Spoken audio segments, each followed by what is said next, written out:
Ravi de vous retrouver encore fidèle abonné des Pangui TV. Bonjour, bonsoir, moi c'est là dépendant de l'heure à laquelle vous allez recevoir cette très belle vidéo. Niveau que ma salutation Nangai, votre journaliste humble que vous aimez tant, Jourdain Ikyo, autrement appelé Messie P. C'est notre mission, c'est votre mission. Cité des recherches au Kane Messie Palubaka. Qui cherche trouve.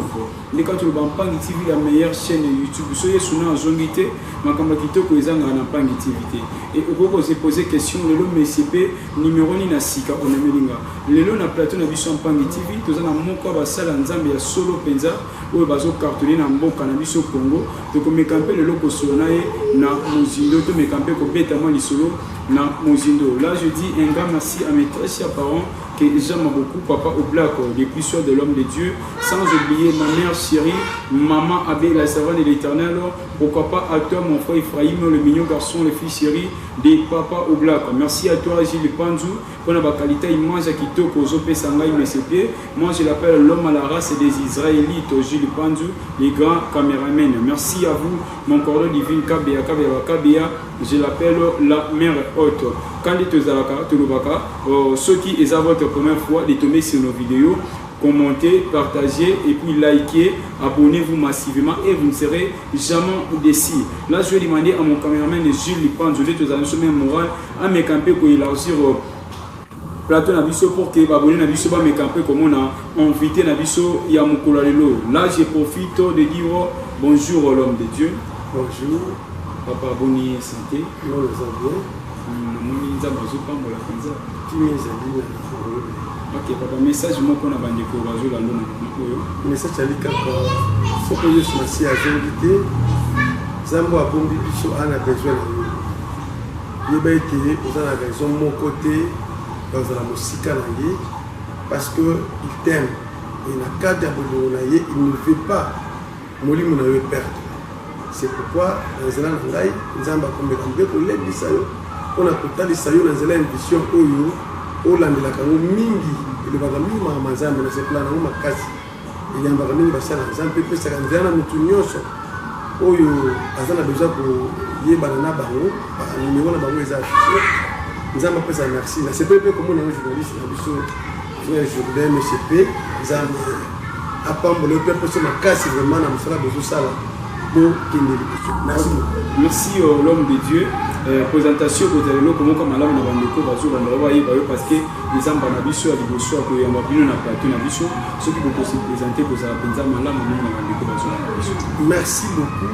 Nazo benga na kombo ya Joël Massini nazali pasteur oyo azali ko diriger assemblée ya Isika oyo Isika monsieur azali ko leka na bengi yango na kombo ya assemblée chrétienne de Koko ya Lisanga, il y a un ministère mondial gagner les âmes au Seigneur Jésus-Christ. Où il y a Kambami, na révérend pasteur Foua, Indo Samaku, Abosani Kamite, la Kinshasa, où il y a un siège d'Abisso, Zalakana Nzibu, numéro 25, na quartier Boma, na commune, il y a qui m'ansé que je salue à passant, Papa Nzamba Pambolayo. Vraiment, na musala malamu musala kisoko nzamba benga ki biso na nzela na yote to kwai ko zala wapi pe ko zala nini lelo tala nzamba pamboli biso tozo kamba pe lisanga moko ya oyo ponaki na kamba nzambe a pambola. Merci fidèle abonné, je crois que Bolandi présentation à l'homme de Dieu comment à se présenter. Mais l'homme de Dieu est to comme quand ko beta lisolo parce que abonné so bazaka na posa ceux qui monto ayemba liboso na pato na biso to linga penza to découvrir malamu. L'homme de Dieu, mais quand on peut la biso, comment recevoir qui appelle na yo, le lengi ni nzamba benga yo. Est-ce que nzamba benga pe kandi abenga ba Samuel, que Samuel la lali ayo ki mo zo benga yo ou bien comment? Et tata moli monope ezana ni wo beta ayesala ke lelo yo yamba Yesu Christ o kuma pe l'église. Mais quand on peut relater biso histoire no ndenge ezala. Merci. Naza penza ramasite. Ramasi veut dire naza pena mwana moko oyo azangi d'origine te. Naza mwana, je suis fils de son père. Ngai na bongoli motema na 1990 na mois de mars. Na yambaki évangéliste moko oyo l'époque azalaki gagner d'art avec le cas pour la côté à Sangamala, on a été l'esprit de la conduite pour la côté à la Sangamala. Na yamba Yesu le kola kolope mobiki ici. Na yamba ki Yesu Christ le thème de la mobimba. Na ndima ki Matthieu a eu l'évangile avant de côté parce qu'il parlait de Jésus qui est mort et ressuscité. Et il m'a fait les raisons à laquelle na yamba Jésus. J'ai trouvé que c'était mieux succulent que yamba Yesu Christ dans l'âge na biso mikebongo na ibanzambe na tika mokili. Et ça l'a été malam. Et ne connaît pas de les singa, les sika bango ba sanganaka. Ne na kutaki quand les ambe pour les autres balelo. Le révérend pasteur Voua a dans le péché originaire. L'issou ya ebandé. Ce qui a conduit la mort dans Mokili. Et il m'a présenté dans Romains 5. Il a dit comme par un seul homme le péché est entré. Et par le péché, la mort a étendu la terre. Dans Romains 5, 12. Et c'est par un seul homme encore que le monde sera sauvé, Jésus. Alors j'ai accepté que dans le Jésus, tant qu'on a mis Jésus. Et deuxième élément, c'était l'eau de baptême. Où il y a côté de la rivière Angie. On peut mettre ça bien sous ce macassi. Dans le côté de la maille de Kola. Jésus a recommandé allez par tout le monde, faites les nations, mes disciples, les baptisant au nom du Père, du Fils et du Saint-Esprit, selon Matthieu chapitre 28. Et nous avons un baptême d'eau au nom de Jésus. La recommandation, il y a une mission de l'apôtre Paul. Alors, qui répentez-vous et que chacun de vous soit baptisé au nom de Jésus-Christ pour le pardon de vos péchés et vous recevez le don du Saint-Esprit. C'est alors que j'ai pris mon baptême et à partir de là que le Saint-Esprit est entré à moi par un don spirituel qui est venu et ça m'a fait énorme ouverture à Bazambi. Voilà comment j'ai demeuré pour la gagner d'âme. La carte ministère mondial, j'ai demeuré pour ma intercesseur que j'ai fait de ma vie. La carte ministère mondial, j'ai évolué le coup la prédicateur, j'ai évolué le coup la responsable, tout ça bien à vice-pasteur, et puis consécration à biso pastoral et Koya. Donc j'ai été consacré pasteur en 1997, depuis 1997, mais on dit consécration avant là-bas. En 2000, j'ai été consacré pasteur. Et na parcours nangai na sala qui forme ya usala musala, j'ai évolué dans différentes assemblées na biso, notamment si kana bongo le mutema assemblée qui santi. Et ça, on a numéro 23, dans le quartier d'Iela, on a tiré toujours. Nous avons été responsables pour l'Assemblée. L'Assemblée a dit à Malonga, en 91, et puis, on a fait la couverture en 92, en mois de mai, dans Dingi, j'ai dit Brasserie, auquel voilà, c'est par là que j'ai ouvert pour ma première assemblée. Ils ont obtenu la mission en 94, on est revenu à Awa pour ouvrir encore une église dans Baraka 81, dans la commune à Kinshasa. En 95, Dieu a fait grâce que nous avons l'église dans Lingwala. Ngele 256. En 96, c'est là que notre mission au Kenamaloukou. Ok, merci. Ok, merci l'homme de Dieu. Je sais que abonné besoin l'homme de Dieu n'a jamais eu la plateforme Champagne TV. Il y a habité qui n'est pas du tout. Nanzama Benganga, il n'a pas appel de Obo, il s'en va la Moussanga non. Il est à la parcours normal. Merci l'homme de Dieu. La difficulté ni n'a pas beaucoup de ministère Nabino. Tant que yambaki Yesu na sia ni nous ala ki ya pasi parce que nous kitons bazaki so azana na mukili ayambi Yesu te tant yambaka Yesu na sia les ana ba difficulté mo mutakuta na ngona kufinga kutiola peut-être ba dusuzo wana ko peso chance te surtout na ba famille ni ba pesa chance te nous sala nzambe et donc à l'égoso tribulation. Le Seigneur a dit homme aura pour ennemi le champ de sa maison. N'avait pas comme ça de bongo le thème trop jeune encore à 19 à 21 ans.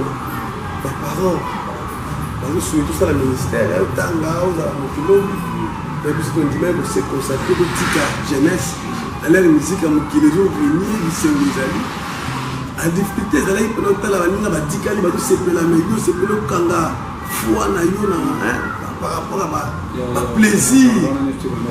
Alors ntango soki ozosimba biblia mpona koteya bano baluka na mokili bazomona lokola jeune moko asota de bazomona lokola yo okozala eloko te eloko okodevenir vie esili okozala eloko te bon siko ntango ozotala mpe baninga baoseka na bafrance mona be natiki kaka mama bamomi mama nyonso naka mpona mo biblia omona bayele me lokola vocation na appel ya nzambe esi ezalaki okayeka motema alobi te yesu tambusa bomoi na ngai na bapreuve na batati oyo ya bale ya partir ya wana mpe elan eye na ndenge papele etamboli ya badepute pa mbongo mpena osanti keno eloko eza te keco ozwa wapi osala mpe evolution malamu mbati ya malamu pantalon eza te donc ozomonake ozaka bible molimo okosambela badelivrance bandaka bato so bakabila mwa eloko lie bapara babiyo loko oboyi makambo ya classe ma mosusu bon oza kwa futard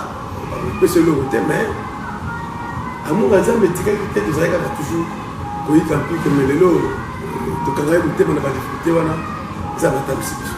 Ok, merci l'homme de Dieu. L'évolution de l'église, l'église aux Okamba, l'évolution aux Okamba.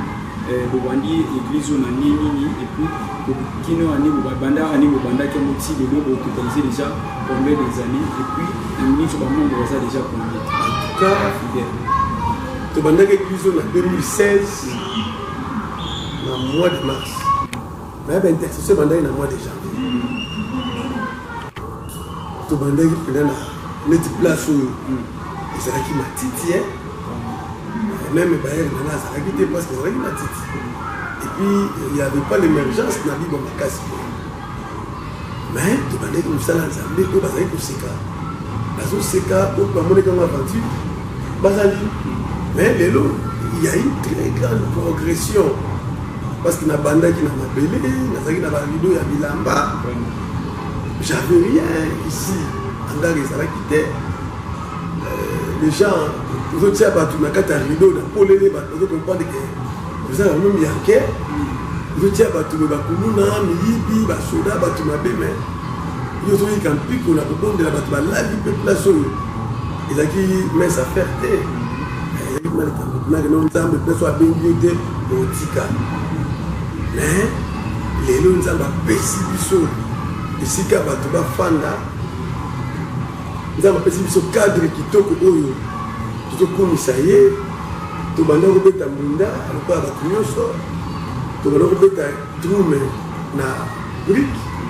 Mais nous avons fait vraiment la population est liée à ça, on a compté un membre de bazar de l'eau. Tout le monde est à 300. Un membre de l'équipe à 300. Donc, il y a un pilote qui est dimanche, qui est à la semaine, 100 à 200. Donc, dans à Songi, toujours évolué très bien. Donc, il n'y a pas vraiment d'autre chose quand les gens qui ont merci l'homme de Dieu. Nous avons minute quoi souci na bino. Na moment où nous autres travailler na ni où ils ont quoi souci, où ils ont comment barrière, où ça la kepenza, ils ont soumaté où ça la musala nzambe na la mopenza. Oh, ils ont souci na nombre des années pour la piscine à na Bibwa. Nakamba, ça déjà 6e année. Souci nanga ezali mabele. L'église ne veut pas être ambulant. Les lots eza awa, lobi eza kuna, nzamba tindi la biso ba partenaire. Et puis le kola yaza kolo mabele.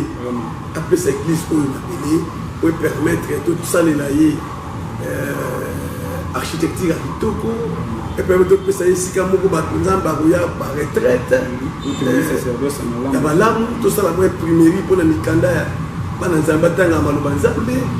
Et puis, tout ça l'ensemble est 5 ok.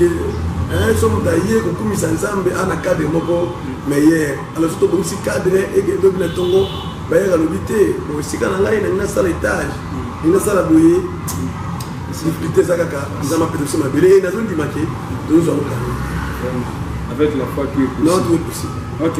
L'homme de Dieu, mettant un peu pour expliquer Bisso, Bino, Benza, mission à Bino, ils sont basés sur quoi? appel na bino parce que tant nzamba pe ça m'appelle ba musuno ka musala nzamba musabi nga vraiment ministère nga eza basé seulement na miracle musobe ministère nga ndeza boyanga eza basé na guérison kaka mais na bino moko ne bo santa ka ministère na bino eza basé na bino biso ministère na biso eza basé na ba élément misato élément liboso ezali sali élément mibale ezali guérison et ya misato délivrance. Vision na biso est beaucoup plus pointé et focalisé dans Marc chapitre 16. C'est là où vous comprenez même le nom signifie déjà quelque chose. Ça montre déjà la vision de l'église. Nous avons la mission que Jésus a dit, allez partout le monde, prêcher la bonne nouvelle. Marc chapitre 16, verset 15. C'est là où l'appel et la mission et la vision de l'église ministère mondiale est au salut. Et c'est vrai, parce qu'on n'avait pas une assemblée de l'autre côté, et quand on est évangélisé, Dieu a fait gagner les âmes, et aujourd'hui les âmes l'adorent. Cela prouve que le ministère mondial qui a commencé à Kimbanse n'est pas seulement resté là, stationné, et s'étendre dans ma quartier, s'étendre dans ma commune, et s'étendre dans ma province, et qu'il y a des pays étrangers, et qu'il y a en Europe. Donc aujourd'hui, le ministère mondial a évolué. Nous sommes évolués, toujours évolué très bien, puis ils ont étendu dans la bataille à travers le monde, tout ça là-bas, âme à travers la capitale, tout ça là-bas, province, surtout notamment à Congo, dans la fleuve. Donc le ministère mondial a tiré les cicatres à mon côté. Donc, puisque monsieur a dit dans Marc 16, là où Jésus a dit allez partout le monde prêcher la bonne nouvelle. Et nous le sommes des candidats. Merci, bon Dieu. C'est quoi vision à l'île de années? Gagner l'âme au Seigneur Jésus-Christ. Donc, vision à l'île pour gagner l'âme au Seigneur Jésus-Christ. Ok. Pour l'église, c'est quoi vision pour la maman, de façon, l'église, nous allons aller là. Au vision, peut-être qu'un jour, l'église, au TV partout, vous avez la chaîne, et puis nous, on va dans la mamie qui nous suit. Jésus a le bâti, tout le calibre, ce beaucoup de où il est ticali, il représente la vision. Et c'est clair. S'il y a la modernisation, tout le monde a se comporté. La modernisation. Pourquoi pas que nous allons lobby? Il y a un autre barrage. Tout dans les cycles de la vision à ma lame. Avant Michel, qu'est-ce qui est? Je vais m'écouter. Dès le point de ça, même dès le tout ça à Michel. Et ça a difficulté de la guerre. Mais bon, on va gagner, cadrer ça là, ma lame. Pour que les choses marchent au meilleur. Sauf dans la belle de tout cela, d'ailleurs, il ne manque rien. Il ne manque vraiment rien. Nous avons des caméras, nous avons un service de presse, nous avons quand même des instruments, nous avons quand même, en tout cas, nous avons ce monde. Nous avons. Merci, bon Dieu. Une question où ils ont un peu.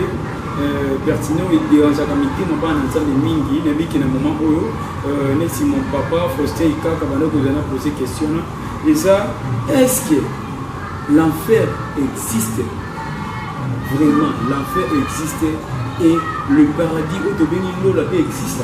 Oh, pas tout ce que vous avez enfer, non paradis, nous ce que vous avez naissé. Avec enfer, les bateaux et dans la souffrance, dans le mieux comme vous avez pas 100 francs. Abi paradis, et ça va tout le monde a bana mis tout bien, bana manda pas bien, bon dia bi bola ta tout bana wamba ki na ba kutu ba ozo bangwana déjà bana paradis que bana bango pas si date wana ngiro ba. Est-ce que l'homme dit? Mais c'est au contraire déjà, parce que Jésus a lobby large. C'est là où il combat batuna lifelo.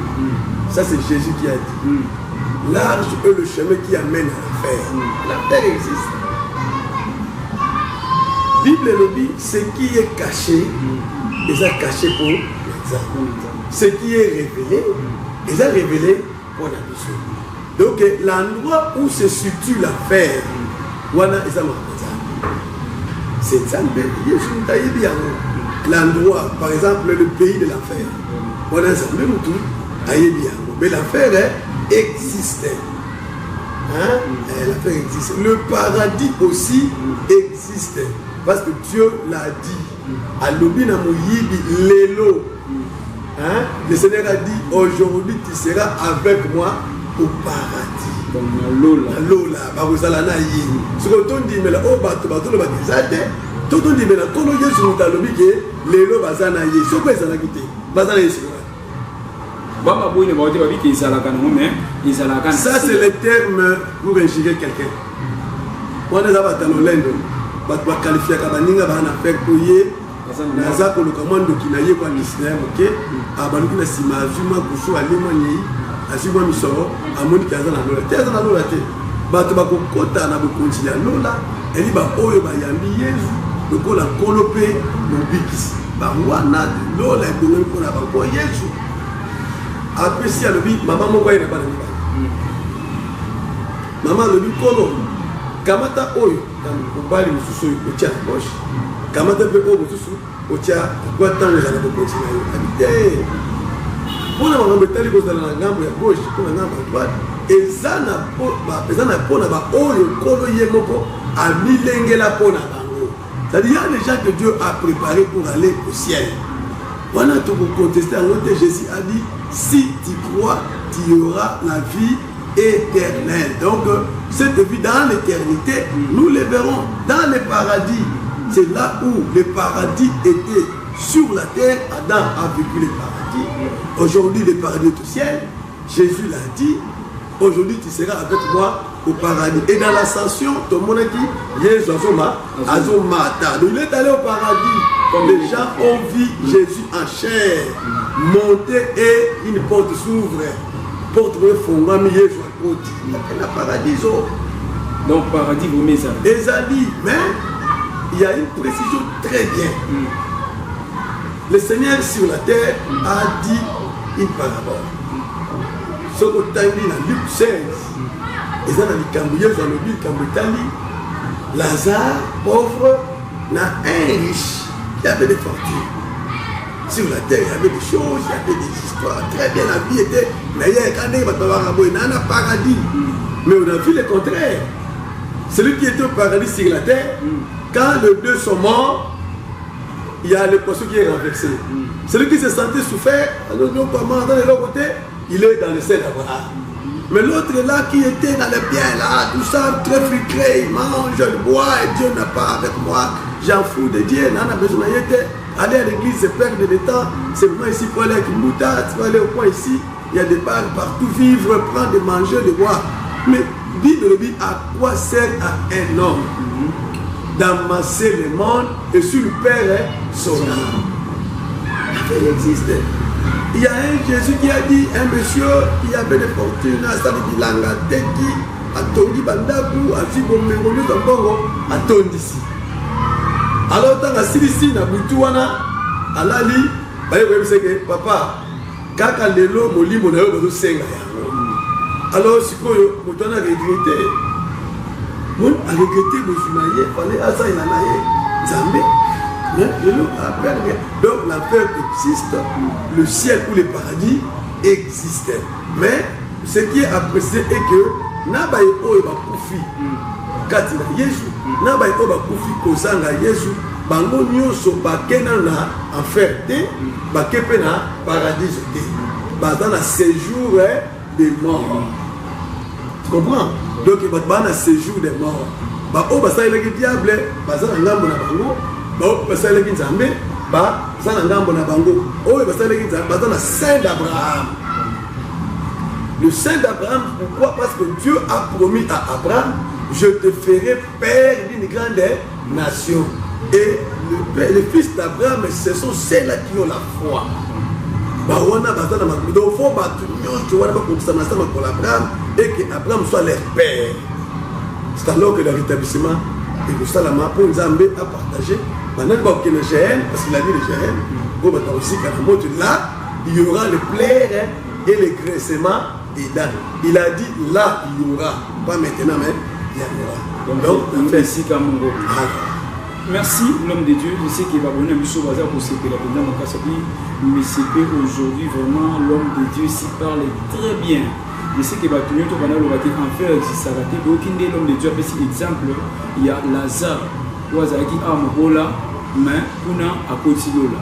donc comme on a Bible biso nyonso donc parce que nzambe akosa bato ke lola ezalaka te lola ezali yo pe ndeko ba biso ke enfer ezalaka te enfer ezali l'homme de Dieu une question nani pe na yiba nzambe atayo pa akomisa pasteur pour lui nzambe ataki komisa nga pasteur parce que amonaki milimo na ye milimo ebele ya bato zokoka mais lobi lelo te bato bata ba pasteur po babakila milimo bato babongisa milimo bato bango nde bakomi au contraire kobebisa po lelo tokomoyoka pasteur oyo aswani na oyo pasteur oyo abondisi oyo pasteur oyo na mondimi boye tout ça pourquoi donc pasteur beli baye basumisa na mondimi c'est parce que si l'homme perd de sa mission et s'il ne connaît pas pourquoi il est appelé il va faire n'importe quoi ça la koya lingi po yebi mission te mengai na sale la kanzambe po eloko ali bozo nzamba tsenga mukili ezobunga et Dieu a dit dans Ézéchiel chapitre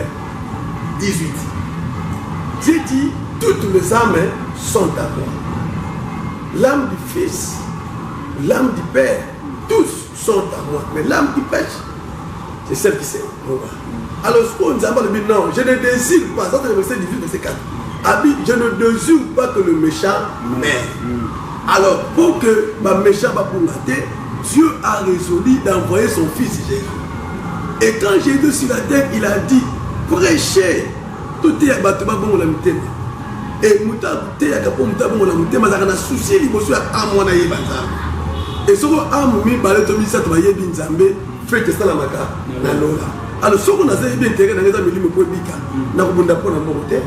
Na kubunda pona yede kuna ngate ko to sala misala papa mais soko moni bato bazo wela na bazo tchana fulu eza bazo wela na pona bintérêt na bango ba yebi mission te zo mon som dayebi musala net total mission militaire ye azola panda le bit na kowa pona école surtout to moni militaire atiki kowa pona école akena commerce kasanti aposani mission moto asala kinda ida o bato wela wana misolo ngana lekiye na tolekite muta leki zali kwa kufula milimo na nekulusu yende muta somba biso ka envoyé il a dit comment y aura-t-il de prédicateurs s'ils ne sont pas envoyés comment les gens invoqueront-ils s'il y a personne qui prêche alors tellement que bato ba invoquer Nzambe ba yeba il faut muta côté ya sala et pas bato côté wana na kati c'est pourquoi na yeba côté ya comme il dit mona et puis ça va ça dit grâce que bato belé ba yokingai.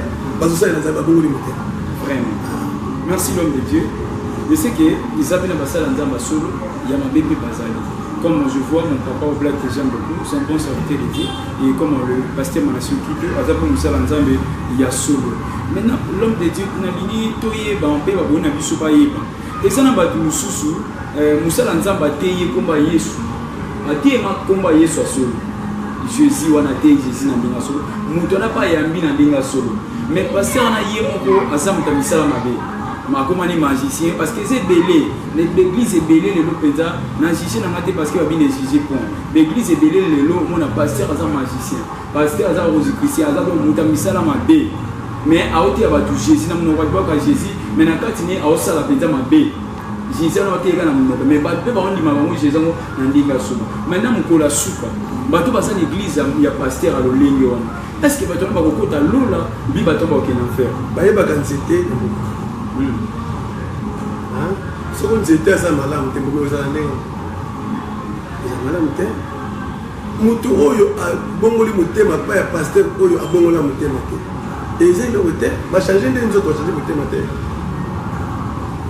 parce que Nzambe belé ba sali théologie ba mingi ba koti na loge ba koti na science et ça m'a ba ko bomba les terre bazo linga yango na pona succès baye batolisa batuza batafula miracle prenez voir vous allez voir écoutez ça m'a comme tout comme te bato babongoli mutema na mutande wana bangoli so bakolanda ye so mona wagon alandi machine à traiter te bakolanda ye Nzambe alobi te que lokola ba wana bazana ba innocent batu te ngonga ezali baye parce que ti bazo vanda na ye ba ko découvrir misala na ye mais lokola bazana bana ya libé bana ya libungi akwa fekle ba mais na kati kuna ba eli bazali ba ko bina Nzambe ko dingate bango so ba perdre ba ba ko so ba ko mona misala na ye non pratique na ye ezali ya Nzambe te par rapport à l'écriture on Nzambe tika ba ko ya ye mais bao bamoni babongoli mitema bazosamba l'église d'aoyo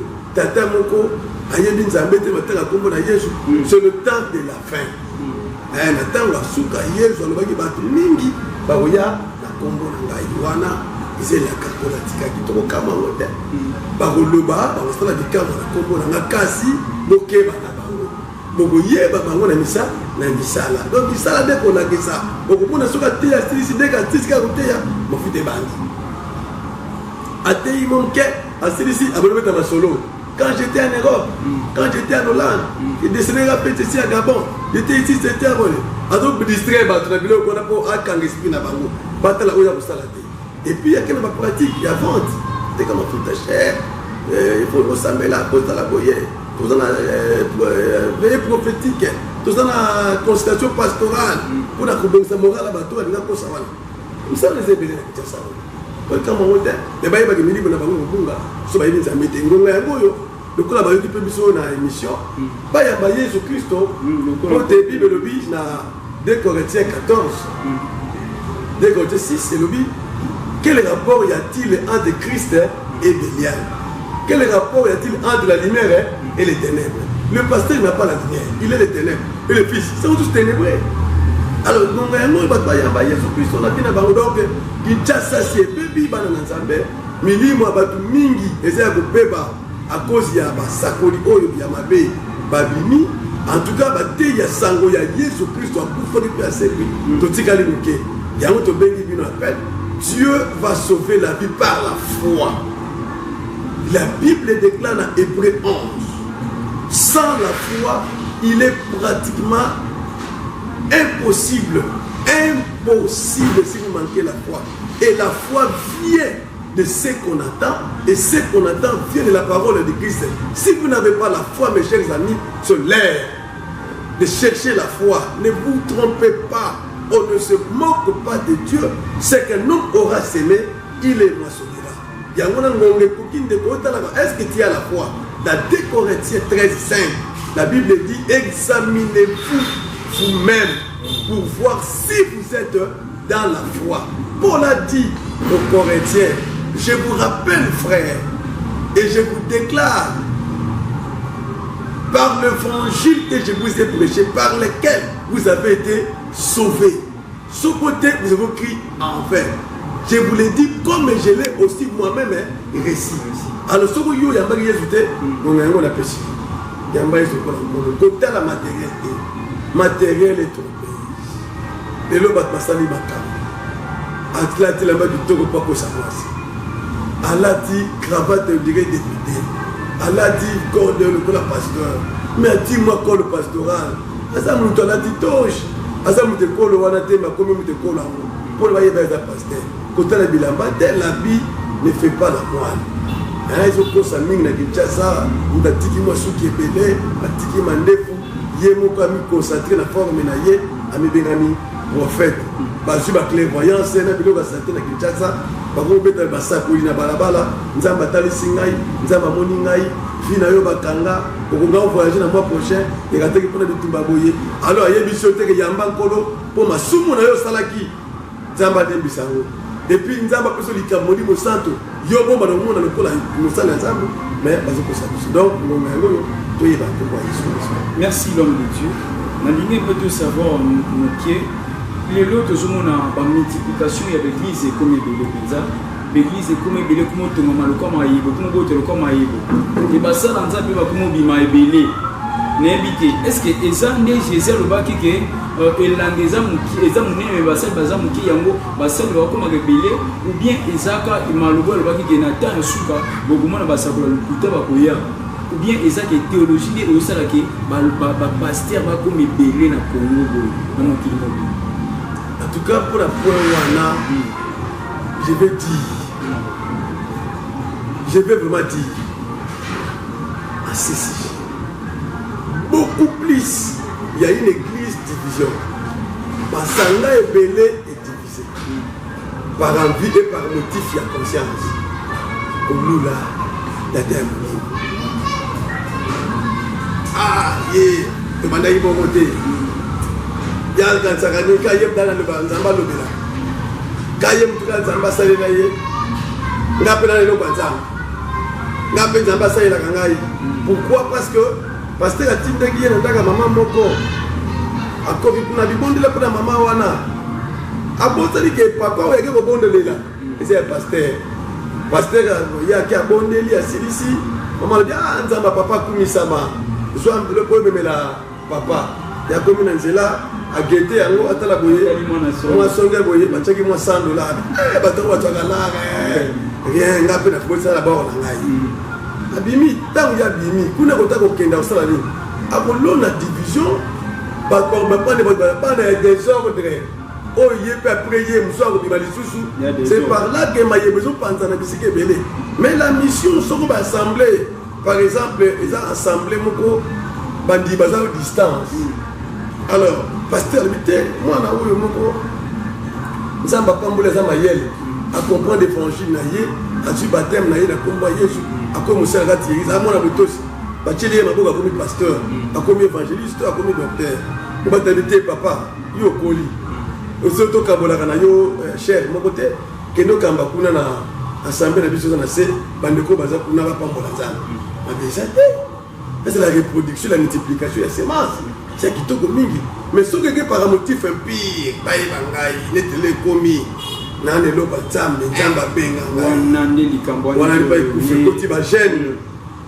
moi tumba ko belé moi secondo toni na éviter ce qui a dit que belé le moment ndefu l'homme de Dieu l'homme de fait wana ndi kitasa wana so talele boza na mate ya terre so tuni yo bima wapi azoye bate azoko sono moni ngai na compassion mona na gambela na ngina kovite mona kimba boa mbatila ngabona mutu na nzamba na la nzamba tali singa ange mo bayaki abaki yo wana mission atindi yo apesi pe verset kaka ana mission donc mutu moko ana vision mais ana mission te musu pa ana mission ana vision te alors azoye bate asala te bato moni na ba église wana o mona oyo koleka mingi ezali chaque dimanche mote ya yaka so moni ba tia fiche ba pasteur belé balandani baya kolobaka pourquoi po ye moko tata ana bilei ta koloba nini c'est pourquoi tu bilonge belé po bana babimaka oyo azana terme moko batu 70 ba donction oyo ya lobi na buto ba ndenge na yo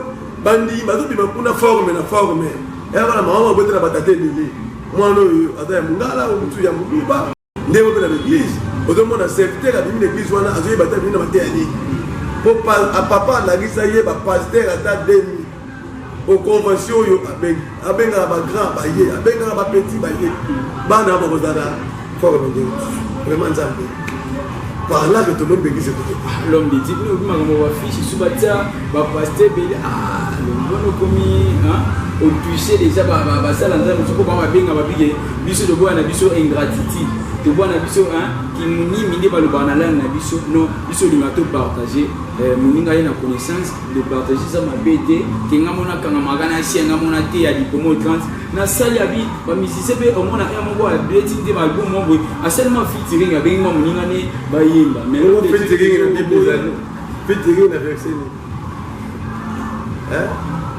l'église vient sortir qui c'est là antique porte Pierre pour le tirer ba mo witite abi na porte Pierre na pesio fo l'apôtre dit même s'il y a plusieurs maîtres, il n'y a qu'un seul père. Un seul, le père c'est celui qui a la sémence. Et la sémence ça se reproduit. Dieu a dit faisons l'homme à notre image. Il n'a pas besoin à que le benga papa les gars tirent à Westlanda. A bengi no go tirent à parce que moi c'est comme ne pas les béné. Ainsi un enfant quitte la maison ici à Kébana. Moi, je n'ai pas père à l'équipe. Moi, je n'ai pas oncle. Moi, je n'ai pas père à l'équipe. Je témoin de Jéhovah. Oncle, Adam, tu as dit que Congo. Tata, moi, c'est une mission. Moi, dans l'année. Alors, ça a combien de siècles? L'homme de Dieu, voilà le banoka, le baka qui est, misala, yebisa ba unke misala nzambe na yebike, ote ya no malamu zano na kasi, mais ndo benza ba te belé bongo. Biso de mona ga et bimalo kwa yo zano na iloko te tika obenza. Le ba mata na sens yana po, c'est pas ça que j'ai dit. La collaboration de ma personne, mais c'est pas tout le monde. C'est pas tout le monde. C'est pas tout. Si il y a un sujet que je trouve que ne vous n'avez pas bien, bon biso nyonso 23 to tena fiche wana to ko le plein sort de cambo to bunda na te oh que tu m'ingas à la tête ah bah t'as la place wana to ti ba te belé de l'eau de ce point même dit mais les lots na karizaki moi bien et comme va fiche au monde na et puis la petite nyonso wana minene wana soko tali ba nyonso o lui combat Jésus tala muke konda mukolo musala to tike na sima mais je o tali pe combo ba comité mais ba combo église minene ba pasteur belé wa bishop kingani évêque kingani boye belé kingani mais faut wa combo de pasteur de que simba te ça va tribu de no pas dans la classe na bango ene ba kolelanga bango yamba ya te place wana ya problème. Merci l'homme de Dieu. Moi, tout le monde a passé l'ensemble mingi pour balander biso na moment oyo.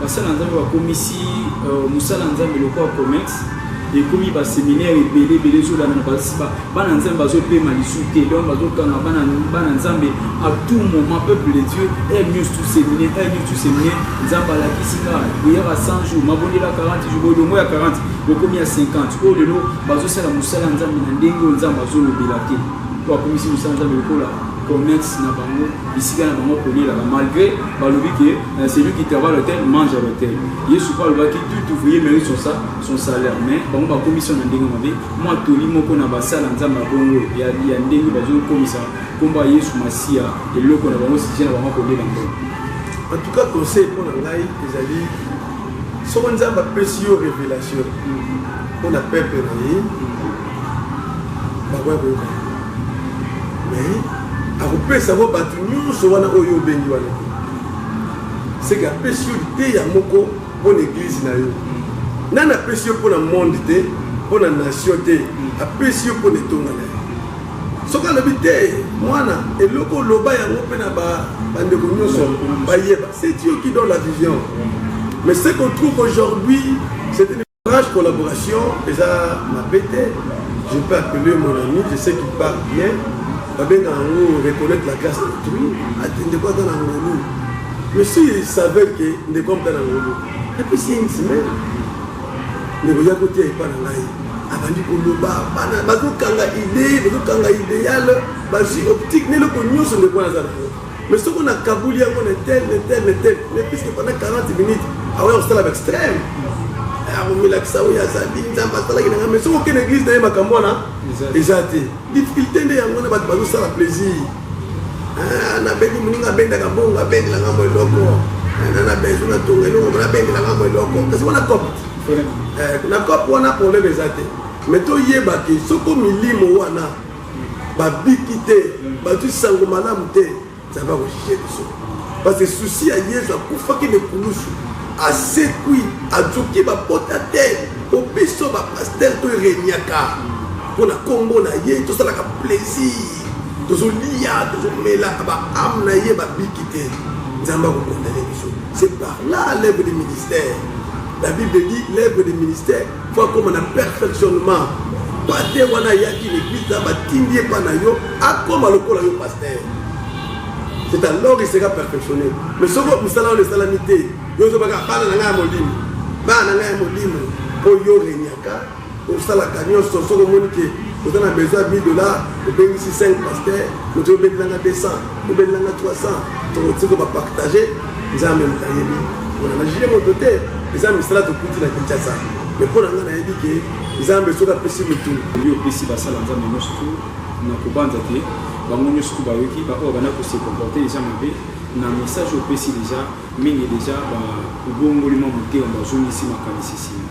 Je crois que le Koutokoumi déjà dans Souka Penza émission na biso message na ba ensemble union surtout il y a église au ministère mondial gagner les âmes au Seigneur Jésus-Christ puis na ba Christ union surtout partout dans le monde entier partout dans la Bible na Canada na France na Russie na Angola partout dans le monde entier message moko pour na pate ya Yesu Christ en tout cas na boyib ça va dans un maison de Souka mais na Russie na ba ministère mondial to battre la colonne na biso. La foi est une très grande monnaie pour vous minene la vie et l'avenir. Et à la fin, vous pouvez saluer votre protégez votre foi et gardez la foi plus que toute chose. Battez-la. Les seules choses que le diable n'aime pas, c'est celle qui était la foi. Car avec la foi, tout est possible.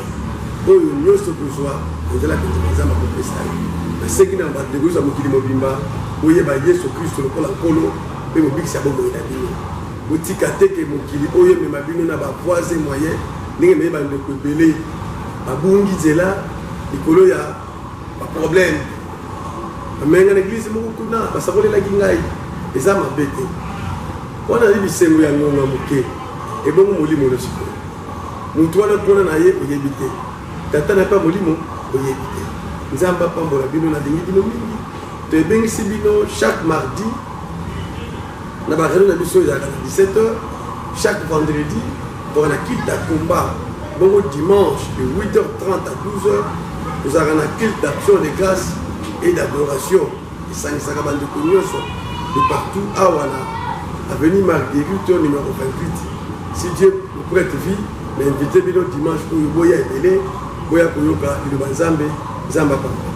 merci l'homme de Dieu. Moi, Bambote, na bato balambibino, bana toi ministère mondial, moi Bambote soko kozala na mimape, yo sala penza pesi mote mingi na papa na ngai ya modimo, papa fuwa kindo sa mako bokola kinga malamu, za mwana eti lelo, na jo se plana kona pe musala sala ki kati na ngai.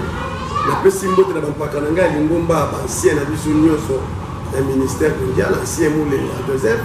Ancien Tata David, ancien Nzengi, ancien Égide depuis Londres, Nzambe Apambola, et pasteur on a gagné Nzamba Apambola, Bino, Bakola, collègue à la ministère mondial, na PCP Mbote, l'Assemblée, à Bibo, collègue Nyoso, Usala Bango, na Bossanité, la grande dame, la mère de mère Momi, CPI, Nzambe Apambola sous Makasi, après sa diversité, à Moussala Wazanango, na Bolingo, ça va pas te dire à Bango. Nzamba pambola na pamboli pe bande konyoso oyo tovanda na bango na musala nzambe na oyo tovanda bango na quartier je les aime tous nzambe apambola papa babo santé ba s'abonner na chaîne biso. Oui, encore ça na Pangi TV pour liker pour commenter surtout la émission tout ça de ko la pe oyo soko nzamba simba na motema c'est précieux abonner et puis j'aime c'est petit pour commenter sur le radio service to ko ya ce que amis ok, merci papa, on a beaucoup d'invitation. Ok, c'est ça. Voilà, fidèle abonné de Pangi TV, nous sommes bel et bien à la fin de notre mission. Kande Tolobaka, ici en Pangi TV, c'est la qualité et non la quantité. On était bien, il y a solo penza, ou il va le Yesu Christo, Nandinga solo parce que notre papa au bloc, son serviteur de Dieu, ou à l'Obaka payer sous Massia, Nandinga solo. En Pangi TV, ici c'est la qualité et non la quantité. Donc, il y a un peu de passer mission en Pangi TV, rapport c'est le besoin de polélé, il y a pour le bapon à part à Yesu Christo. Donc, il y a beaucoup à profondément. Merci d'avoir abonné à Bishop pour la fidélité et confiance au Européen Sakanachien Nabino Pangi TV et les journalistes Nabino Jordan Ikio autrement des Cabo Bengagaye Monsieur P. Merci Nabino de vous liker, de commenter la vidéo Nabiso. Continuez toujours de liker, de commenter les vidéos et vous ne serez jamais déçus. Là, j'ai envie de dire un grand merci à mes très chers parents que j'aime beaucoup. Papa Oblak, le puissant de l'homme de Dieu, à ma mère chérie, maman Abé. Moi je dis, c'est la servante de l'Éternel. Une mère qui a un grand cœur. Merci à vous maman, sans oublier mon petit frère que j'aime beaucoup, Ephraim, les mignons garçons, les filles chéries, des papas Oblak. Merci à toi, notre sponsor officiel, le pasteur Manassé Okito, c'est lui qui est notre sponsor. Merci à toi, mon cordon divine Kabea, une femme qui aime son travail plus que la nourriture. Merci à toi, Gilles Pand, pour la qualité des images que tu nous donnes en Pangi TV. Sans oublier, Bassal Nzambe Nyon Sotou, Bandego Nyon Sotou à Ministère Mondial. Votre journaliste humble, simple, vous aime énormément. Merci à vous, merci à toi mon ami que j'aime beaucoup, Dorcas Lokeka, autrement je l'appelle Dorciana, la fille à la taille de française. Quand tu la vois, tu vois déjà une française. Si vous allez partager cette vidéo, ça sera une meilleure chose pour nous. Si c'est votre première fois de tomber sur nos vidéos, n'hésitez pas de vous abonner. Abonnez-vous massivement. Pangi TV, c'est la qualité et non la quantité. Quant à moi, votre journaliste, c'est humble, simple et que vous aimez tant. Je vous dis bisous, au revoir, bye.